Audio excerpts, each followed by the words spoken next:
Sayang kay buti ng ating Panginoon, magtatapat sa habang panahon,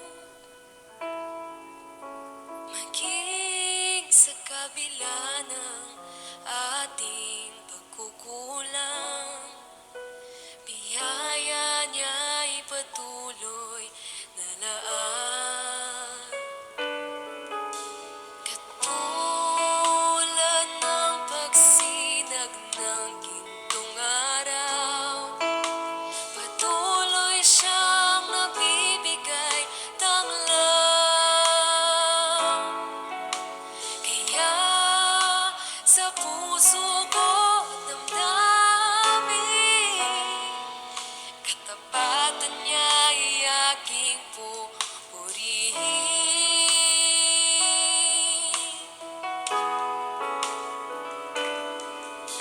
Dakila ka, O Diyos, dapat kang ang tunay, magmula pa sa